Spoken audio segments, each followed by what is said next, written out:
अस्सलाम वालेकुम। उम्मीद करती हूँ आप सब लोग खैरियत से होंगे। मैं हूँ आपकी टीचर इरम।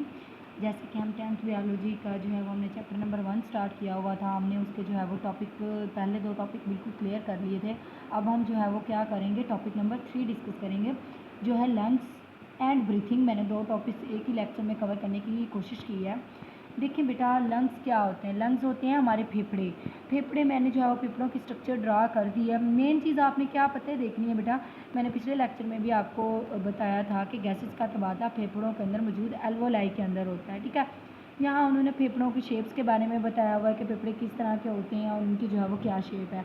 ठीक है बेटा, तो अगर मैं बात करूँ तो जो हमारा लेफ़्ट लंग्स होता है, ठीक है, दायां फेफड़ा वो थोड़ा छोटा होता है बाएं की निस्बत। ठीक है, अगर मैं बात करूँ तो मेरा जो है वो दायां ये आता है, सॉरी, और बायां ये आता है। ठीक है, मतलब दायां फेफड़ा थोड़ा छोटा होता है और बायां क्या होता है, थोड़ा बड़ा होता है। ठीक है, तो ये उन्होंने एक चीज़ बता दी, मैंने यहाँ ये चीज़ भी डिस्कस कर दी। अगर मैं इस नीचे वाली जो है वो डोम शेप जो होती है, गुंबद नुमा शक्ल होती है, तो इसको क्या कहते हैं? इसको डायाफ्राम कहते हैं। अब हमारा जो फेफड़ा होता है इसकी 2 मेम्ब्रेन्स होती हैं, एक इनियर अंदरूनी और एक जो है वो आउटर बैरूनी। अब बेटा मैंने ब्लू पेंसिल के साथ अंदर इस तरह का एक लिक्विड सा ड्रा किया हुआ है जिसे जो है वो क्या कहते हैं, फ्लूइड कहते हैं। ये जो है वो क्या मैं कहूँगी इसे, ये फ्लूइड ना लुब्रिकेशन से, एक तो लुब्रिकेशन फराहम करता है, एक दोनों मेम्ब्रेन्स को आपस में रगड़ खाने से बचाता है। जब फेफड़ा जो है वो रिलैक्स करता है, कॉन्ट्रैक्ट करता है गैसेस एक्सचेंज के दौरान, या गैसेस जब इंटर होती हैं अंदर, तो इस दौरान ये उससे जो है वो जो फ्लूइड होता है बचाता है कि जो है वो फेफड़े आपस में रगड़ ना खाएं। ठीक है, और दूसरी बात अगर मैं बात करूं तो फेफड़ों के, ये मैंने इधर ड्रा किया हुआ है, फेफड़ों के जो है वो क्या होते हैं, टिश्यूज़ अंदर इनके जो पाए जाते हैं वो मैंने यहाँ ड्रा कर दिए हैं। ठीक है, मेम्ब्रेन्स दोनों साइड पे 2 ही होंगी। ठीक है, अब देखें जी, जो इनमें इनकी इनियर मेम्ब्रेन होगी उसे इनियर प्लोरा मेम्ब्रेन कहेंगे। क्या कहेंगे? इनियर प्लोरा मेम्ब्रेन। और जो आउटर होगी उसे आउटर प्लोरा मेम्ब्रेन कहेंगे।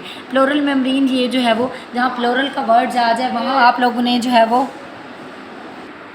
अच्छा जी देखें बेटा, नेक्स्ट हम बात कर रहे थे कि इसकी जो मेम्ब्रेन की हमने डिस्कशन किया है, मेम्ब्रेन कैसे होता है।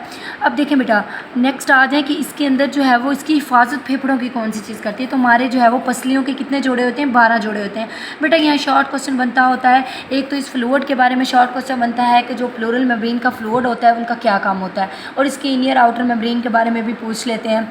और जो है वो इसकी हिफाजत कौन सी चीज़ करती है, प्रोटेक्शन कौन देता है? रिब्स, पसलियों के 12 जोड़े होते हैं। इंटरकॉस्टल जो मसल होते हैं ये जो है वो रिब्स के मसल होते हैं, इसलिए इंटरकॉस्टल मसल जिन्हें कहा जाता है। नेक्स्ट अगर मैं बात करूं डायाफ्राम की, तो डायाफ्राम आप लोगों को पता है, मैंने डोम शेप बनाया हुआ है। आगे लंग्स लिखा हुआ है, लेफ़्ट लंग्स स्मॉलर होता है, छोटा होता है। ठीक है, अब इधर मैंने जो है वो मज़ीद यही डिस्कशन की हुई है कि इनके अंदर, और दूसरी बात, फेफड़ों के अंदर क्या चीज़ पाई जाती है? ब्लड वेजल्स पाए जाने हैं। मैंने पीछे भी बताया था। इन ब्लड वेजल्स के अंदर क्या आर्टरीज और वेन्स पाई जाती हैं जो ब्लड को क्या करती हैं, आगे ऑक्सीजनेटेड और डीऑक्सीजनेटेड ब्लड की ट्रांसपोर्टेशन में अहम किरदार अदा करती हैं। ठीक है, अब ये जो है वो ये हो गया हमारा फेफड़ों के बारे में हमने डिस्कस कर लिया, फेफड़ा किस तरह का होता है, क्या शेप होती है उसकी। ठीक है, अब नेक्स्ट हम चलते हैं जी अगले टॉपिक की तरफ। चले जी, नेक्स्ट टॉपिक है ब्रीथिंग, यानी ब्रीथिंग जो है वो क्या होता है बेटा? तनफ्फुस का अमल होता है, सांस लेने का अमल होता है। अब जानवरों के अंदर तो कोई इस तरह का मसला नहीं होता बेटा, लेकिन हमारे इंसानों के अंदर जो है वो ब्रीथिंग बहुत ज़रूरी है। ठीक है, हम सांस लेते हैं तो उसके ज़रिए ज़िंदा है ना। अब ये हम प्रोसेस देखेंगे कि सांस हम कैसे लेते हैं, कैसे जो है वो गैसेस एक्सचेंज हो रही होती हैं, ये सारा सिस्टम हम यहाँ डिस्कस करेंगे। अच्छा जी, अगर मैं बात करूँ इंस्पिरेशन यानी क्या होता है? हवा को अंदर लेके जाना। इंटर एयर, हवा जो है वो अंदर लेके जाना फेफड़ों के अंदर, जो है वो क्या कहलाता है? इंस्पिरेशन, जो इनहेलेशन कहलाता है। इसके दौरान जो चेंजिंग आती है बेटा, वो चेंजिंग हम डिस्कस करेंगे। फर्स्ट चेंज क्या होती है? डायाफ्राम कॉन्ट्रैक्ट करता है डाउन की तरफ चला जाता है।